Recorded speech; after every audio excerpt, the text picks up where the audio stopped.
Alright guys, so if you follow me on Instagram or Facebook or whatever, you know that I've been wanting to make this video for a bit now. I think it'll help in my own healing process as well as the healing process for anyone who's lost a parent or knows someone that's lost a parent or experienced loss of any kind, really. If you don't know me, my name's Natasha. My dad passed away last year, May 26th, and it's been a journey. It was definitely terrible for a while, still kind of is terrible, but I'm making this video in the hopes that it might help someone get through what they're going through or the grief or whatever. I feel like when my dad passed, it was like nobody knew how I felt or what was going on or like anything. Like nobody could tell me what to do, and I wish that someone had a video like this out there, or I had someone to talk to that like understood. This is my dog Fozzie. He's my little emotional support doggo, and he's gonna, if I don't hold him, he's just gonna be barking at me this whole time, so he's gonna be joining us today. I do have my phone with some just like notes on here, just so I don't forget, because I'm sure I'm going to get super emotional and forget everything I wanted to say, so I have it here on my phone. So, alright, so for a little backstory, my dad and I were super close when I was growing up. I was more like my dad than I was like my mom. I was super daddy's girl. He would take me shooting. He was in the Air Force, super into guns. I was super into guns. He's the one that got me into Star Wars and all the nerdy stuff that makes me me. And we were really close, and then when I was 19, I met my now husband, and I moved across the country from New Mexico to Chicago.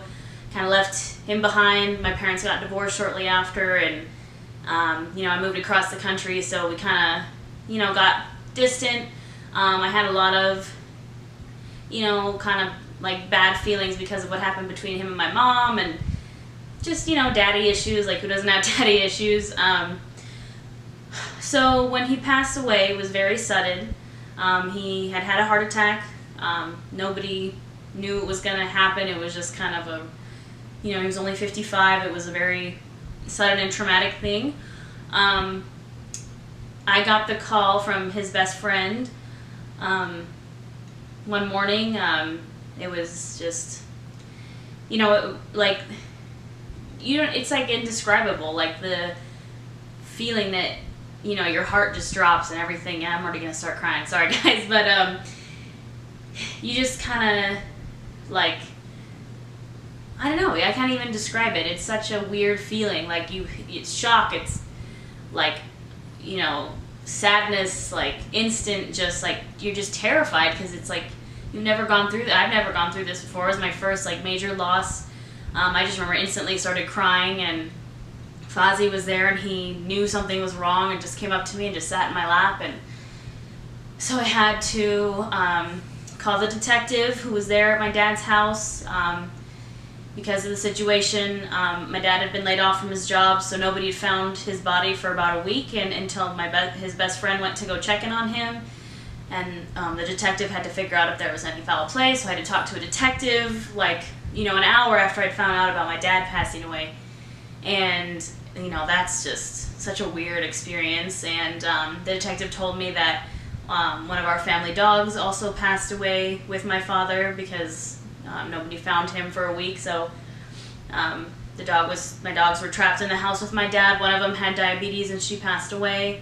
And the other dog, Boo, she survived, and she had been taken to the pound, so I had to, go get one of my uncles to go pick up her from the pound, and instantly it was just, you have to drop everything in your life. Like, I was supposed to go to work just a few short hours later. I had to call work and be like, hey guys, my dad died, I have to go. Me and my mom, who lived with me, and my husband had to just drop everything and book these really expensive flights back from Chicago back to New Mexico so I could go home and deal with it. Another dumb thing is, it was Memorial Day, so when we got to New Mexico, everything was closed. The police station, the medical examiner's office, nobody could do anything because apparently nothing happens on Memorial Day. Crime and everything just stops, I guess. I don't know. But, so yeah, we got to New Mexico, and, I'm the only child and the only anything. My parents were divorced. I had to do, I don't want to say I did everything by myself because my family was there and my best friends came from different states to come help me. My husband, my mom, everybody helped me, but this burden fell on me. As the only child, he had a house, he had a car, he had money. Like, you know, it really puts into perspective what happens when a person dies. You leave behind all of this material stuff and somebody has to deal with it. And that somebody was me in this case. So I also had to deal with planning the funeral, and we had a memorial service. Thank God my dad was in the Air Force because they really helped a lot with, they paid for the space for his service and helped with a lot of stuff. You know, it's just like how quickly it can change from one day I'm like getting ready to go to work, and then the next day I'm in New Mexico planning my dad's funeral, and it's just like, like, you know, and I didn't have time to really deal with, you know, the grief and, sorry guys, the tears are coming, like, you know, anything. Like, you just go into this mode of like, okay, I have to take care of everything, I have to deal with this, I have to deal with this, to organize the funeral, I have to deal with the estate, we had to have an estate sale, we had to clean out his house, I had to sell his car, I had to do this, close the bank account, do that, and you just don't even, you know, I don't know, you know, this is my situation, every situation is different. I didn't even have time to grieve. So after like a week in New Mexico, I had to return back home after his service because, you know, life goes on. And that's another shitty thing that like nobody tells you, is that you still have to live your life, you still have to pay your bills, you still have to go to work. Like, life doesn't just stop because somebody died, and it's fucked up and it really sucks because, you know, it's like I didn't have time to deal with anything. And it doesn't help also, right before my dad passed away, I was on medical leave for a major reconstructive surgery, so I was like 3 weeks off of work, went back to work for 2 days, dad died, was off work for bereavement leave, and then I had to go back to work. So at this point I've been off for 4 weeks, I need money, and life goes on. I have a life, and so that brings me to my next point of not dealing with it. I buried myself into my work and working out and just doing everything I could to forget and not deal with this like hole that was growing inside. And it got really bad, even though I didn't like admit that it was getting really bad, and I just kind of carried on like trying to pretend that everything was okay. And then it kind of, so he passed away in May, and it hit in November, I think, of that year was when it got really bad, and my marriage was having issues because of it. I was having issues because of it. I couldn't deal with my emotions, and you know, it hit me in November that I needed to go and deal with it. So I started seeing a grief therapist, and she was really awesome, and that helped a lot. So I recommend, if you're dealing with this trauma and this loss, therapy isn't a bad thing. It's not like I know there's like a taboo, like, ooh, therapist, you're like mentally ill or whatever. No, it's totally okay. It helped a lot. But that brings me to talk about what, I don't want to say mental health problems, but it is things that can come of something so traumatic like this. Grief, obviously. That led me to not dealing with my emotions. I dealt with my emotions by eating everything in sight. So it triggered this. I've had eating disorders in the past, and it triggered this like just binge eating, you know, filling this void with food. And that, like, another thing that happens when people die is people just bring you food. Like, my dad passed away, and all of a sudden my family, you know, it's a New Mexican family, there's enchiladas and tamales and all, people just are showing up at my aunt's house with food, because that's what happens when someone dies. I don't know how that tradition started, but when I arrived in New Mexico the day after I found out, I just was shoveling food into my face, because that's all like I could think about. Like, it's a comfort. Food is a comfort. And, you know, it reminded me of him too. My dad loved to cook. He was also really into food like I am. And, you know, it just felt, you know, I was just filling a hole. Some people fill it with drugs or sex or whatever. Food is an addiction, just like those things. And that's what I was doing to cope with this trauma. Another thing is weird coping mechanisms. you'll find like weird things that bring you comfort. For me, it was The Office. I had been literally, the last thing I talked to my dad about was I sent him a message about The Office, and we were talking about it, and it became this like thing that just reminded me of my dad, and like I wanted to share that with him again. And it sounds so stupid and weird to be like, oh my god, The Office. I could not stop watching it. I binge watch it for just hours. If I wasn't at work, I was at home watching The Office, and I told my therapist about it, and she's like, yeah, that's a coping mechanism. That's a thing that, you know, you do for comfort and to drown out any thoughts or pain or having to deal with the problem. Let's see. Another thing is, you know, you kind of get, you know, it is trauma. I don't want to say I have PTSD because I don't think I do, but I do have nightmares and, you know, having trauma and these images in my head and just thinking about, you know, his final days or whatever happened. I'll never know what happened. Nobody knows because nobody was in the house. And, you know, it just goes into this whole snowball of anxiety and things. And that's another thing. After this happened, I was diagnosed with anticipatory anxiety because you get, after something like this, you just get so paranoid. You're so afraid of loss and so afraid of it happening again that you just, my anxiety keeps me up at night of just thinking about the worst possible things that could happen. And if I lost Fozzie, if I lost my mom, if I lost my husband, like I don't think I could deal with it again, you know. And then that just sends me into a whole like just I can't stop thinking about it, and you know, then that sucks too. And then another thing that nobody tells you about is the guilt. Regardless of whether or not you were the best kid in the world or you weren't or whatever, there's always that like, what could I have done to stop this from happening? And you know, that's something that's followed me around for kind of a while, and a real part of dealing with letting go and grief and everything for me is that my dad called me about 2 weeks before he passed away, and he just sounded terrible on the phone. And he told me he had colon cancer, and he just sounded so bad, and I knew something was wrong. Unfortunately, I was only a week out of a major surgery. I couldn't even get out of bed. And he knew he was very sick, and I think he didn't want anybody's help, and he called me at that point because he knew I just had surgery and I couldn't fly out to come take care of him. And, you know, I still feel bad about that. Like, why wasn't I a good daughter that I just, you know, picked up and left and went to take care of him because I knew something was wrong. And, you know, just, you have to remind yourself that it's not your fault. There's nothing that I could have done. As dumb as it sounds, and as much as I hate to hear this, it was meant to be. The universe, God, whatever you believe in, works in mysterious ways, and for whatever reason, that was my dad's time. And, you know, again, still dealing with it.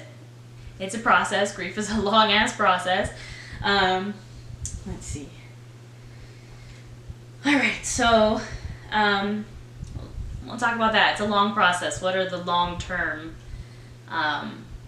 you know, things that happen? The 1 year was really hard. I'd been doing better, and then the 1 year hit, and it was just like all over again, just terrible. You know, that it just, the reminders and thinking about it and everything. I don't know if it gets easier because it still hasn't really gotten easier. It is as I let go and I try to deal with my emotions and do stuff like this more, it helps. But, you know, I think about him every day, and if you believe in like spirits or whatever, you know, you hear a song and it reminds you of him, or like randomly I'll get in the car and like the song He Walked Me Down the Aisle To is playing on the radio, and I'm at work and I like smell his cologne, and I'm like, you know, it's just like little things that trigger like these memories and these emotions and things like that.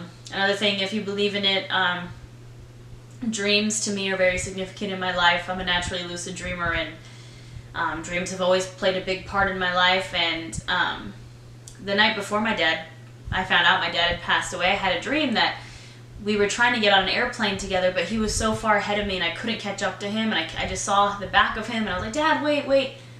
He got on the plane and I didn't, and then the next morning I found out he'd passed away, and I was just like, what the hell?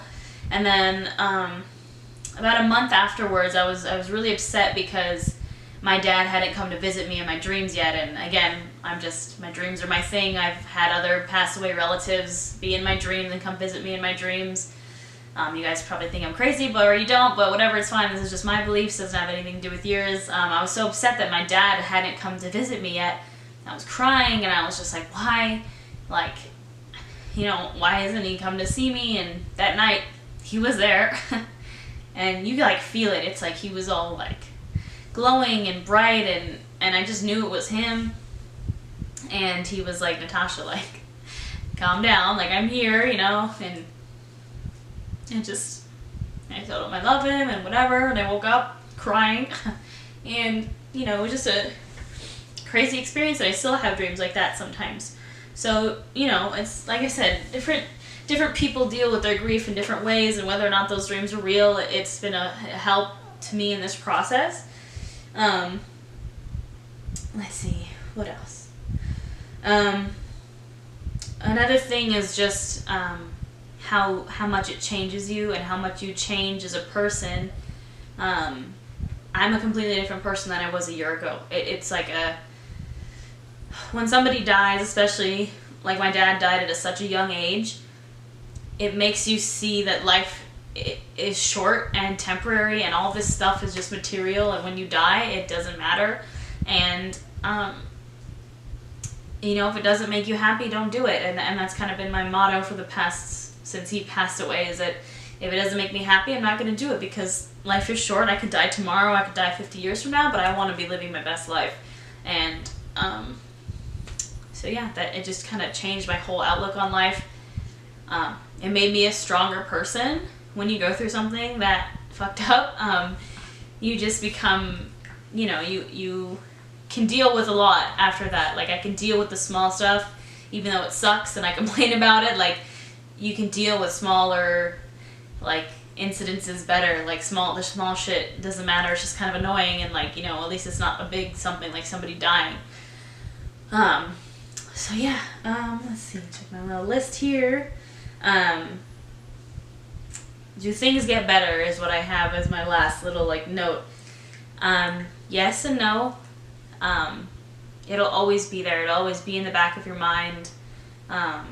You'll always think about them. You'll always see reminders of them. You'll have to deal with all the anniversaries and the birthdays, or what would have been their birthday and Father's Day, and people talking about their dads, and you're like, oh, my dad's dead. Like, you know, humor is the way I deal with my trauma. I'm just, you know, it helps, and it's, I don't mind talking about it to people. Like, people are like, oh my God, I'm so sorry. And I'm like, you know what, I don't mind talking about it, because it's a part of me. It's what happened, and my dad loved to be sarcastic and funny, and, like, I'm sure he would joke about it too if he were here. But yeah, it does get better, slowly but surely. You learn how to have healthy coping mechanisms and how to deal with it better, and how to let go, which is what I'm working on, is this, like, concept of letting go. Like, letting go of what happened, and not letting go of my dad, but letting go of just, like, you know, moving on. So that's why I made this video. So I hope it helps somebody. If you need someone to talk to, please reach out to me. I'm happy to talk to you about it. I hope it helped a little. I'm sorry if I made you cry. I, like, kind of held it together miraculously. There's no tears. I kind of got choked up there for a second, but I'm good. So I think that shows that I'm kind of improving a little bit. Yeah, so that's all I got. This is my first video. I hope to keep vlogging and talking about stuff, and yeah, we'll see what the future holds. And I hope that if you just dealt with the loss of a parent, or you're going through something similar, that you know, you start to feel better and you start to work through it. And my dog's choking on something, but you know, just focus on the good things, and try to deal with that grief. Don't let that hole just keep growing. Like, go to therapy, talk to somebody, do whatever, meditation, I don't care, like, anything that will help you cope better. You need to work on yourself. Don't let it fester, and don't push it down like I did, because it'll just get worse. So try to face it head on. As much as it sucks, you're gonna have to eventually. So good luck, and thank you for watching, and say bye to Fozzie. Say bye, everyone. everybody. Thanks for watching.